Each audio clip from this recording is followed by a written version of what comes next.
Hi, Zamora. I'm finally getting to you, and I'm so sorry it's taken so long. Thank you very much.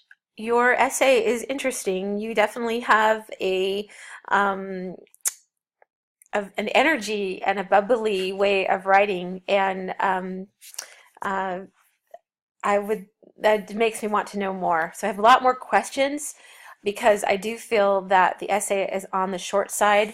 The requirement is between, I believe it's 3 to 5 pages or 1,200 to 1,500 words, and you're coming out far below that. So we wanted to see in your final draft if you can add some more to it. And so what I've done is given you some suggestions of areas where you can maybe carve the message a little bit more precisely. So what I have done is you'll see there are green markings and red markings. The green markings are the highlights represent areas that I feel contribute to the main idea of your essay, things that seem to have um, a deeper story behind them than other parts do. A little bit more depth and a little bit more about your identity than just about loving to read Harry Potter. The red highlights are areas either where there needs to be significant more development, or perhaps there are some grammatical problems or some other kind of coherence or clarity issues. And so what I have done is over here to the right of the page, I've got some comments that are attached to these red parts that you can see if you open each of the comments up. So I just want to go ahead and go through this with you and give you a chance to kind of hear what my thoughts are. First of all, what the message that I'm getting in terms of your focus is, well, of course, that you have a deep obsession with Harry Potter, and that obsession began over Christmas break. And so I guess one of the questions that I would have for you is, at this point, um, uh, how old were you? Um, and and uh, it is blessing your sister, and maybe like why were you reading um, in secret? Uh, you know, a lot of us read like that at night as children. Did you have a particular thought process behind that? There's a lot more kind of information that you can give us as in the reader in the beginning of this essay. Kind of like, I think it's interesting that you start off with this moment in Harry Potter about the golden snitch and winning the match. And then I just think it's cute how you have this moment where you're like, oh, you let the reader know that you're in the middle of the night with a flashlight reading in bed, and that's this obsession moment. But I think there's a lot more that you can do to develop this, because when you say, it was at this moment, when I read the rest of the essay, I would maybe kind of disagree with you. I think you also say it was over Christmas break, and those are two different moments, and two different kinds of time. So it's like it was at a particular year or a particular time of year where you had time to stay up late at night, possibly. There was no school the next morning and things like that. And then you introduce this friend, Brooke, that we really don't know any information about.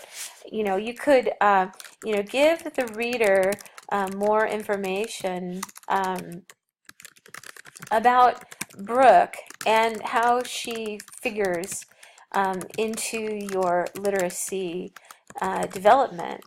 I wonder, really what your literacy is. I don't think that you have a literacy for Harry Potter. I wonder if you have more of a literacy for friendship and for consistency and for loyalty, which is possibly why you ended up as a Hufflepuff. I'm not sure, but that's just something that I'm reading into. So I think that you should develop this idea. Um, uh, Excuse me.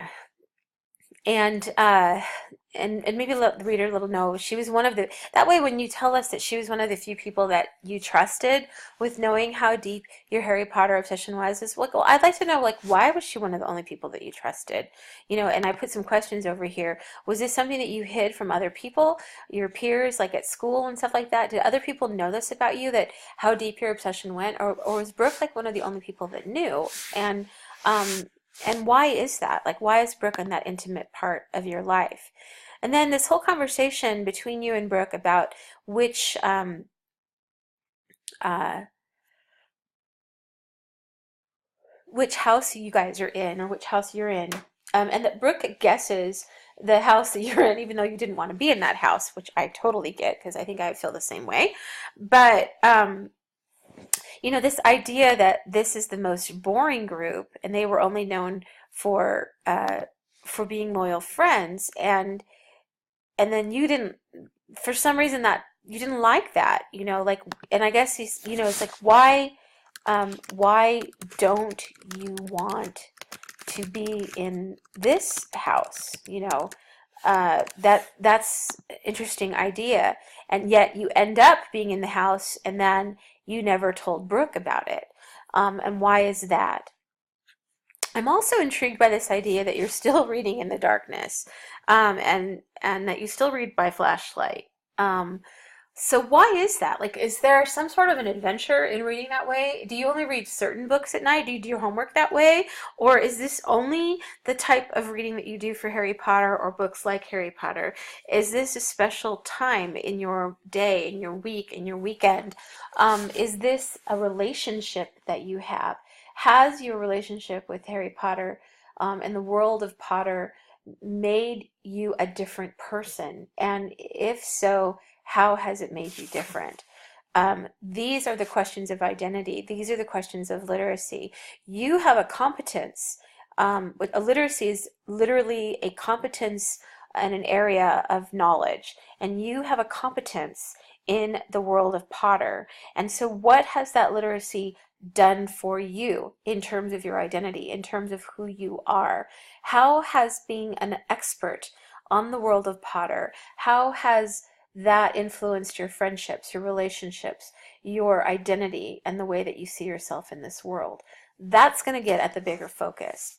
So if I were to grade this right now, you would get a fairly low grade on focus because I don't have a strong sense of a central theme or idea. You would get a really high grade for the dialogue and energy, and the descriptive way that you have of writing. You would probably get a low grade on paragraph development. The paragraphs are tiny. They're different sizes. They're not consistent. There's not a sense of order to them. When you write a paragraph, I'm going to just put a couple of notes down here. I'm looking for some sort of a topic, sentence, but in the case of a narrative, we're going to call this a controlling idea. And then I'm also going to look for, you know, supporting information, okay? So supporting ideas that are directly connected to the overall theme or slash thesis of the essay, okay? And so I'm going to show you what that looks like in just a minute. And then after you give those supporting ideas, you want to provide some sort of examples. You know, it could be dialogue. In the case of a literacy narrative, it could be a characterization. That's where you could talk more about Brooke or your family, your sister in bed, the nature of how you felt at school versus how you felt in the world of Potter, you know, whatever that might be. And then, so examples, dialogue, characterization, and, you know, it could be conflict, some sort of conflict that develops with, you know, is an internal conflict. You hint at this idea that you wouldn't be comfortable letting everybody into this world with you. Why is that? Why wouldn't you be comfortable with that? Is this something special for you? And why is it special? And then after you give some examples and things like that, then you also have to go back and, you know, explain how the examples and, you know, support work to make your point. So, for example, if I were to look at this paragraph right here, so I would recommend that we're going to kind of revise this. So let's see if I can get this to work better here. We're going to take this part out here and start your paragraph from right here. I am still reading in the darkness of light as my flashlight illuminates the pages. I continue gaining more knowledge about Harry Potter theories, some of which include Harry Potter's son, Albus, being placed into Slytherin, which breaks a family tradition, and waiting for the new books to arrive to my front doorstep. Now, are there still new books? Is this in the present? Are you doing this now, or is this past? Was this how it was when you were younger? What are you still doing now if you're doing that now? Why does the memorabilia matter? And so you've got this, here's what I'm still doing. This could be like your topic sentence or your controlling idea. I am still reading. I am still gaining more knowledge. I am still waiting.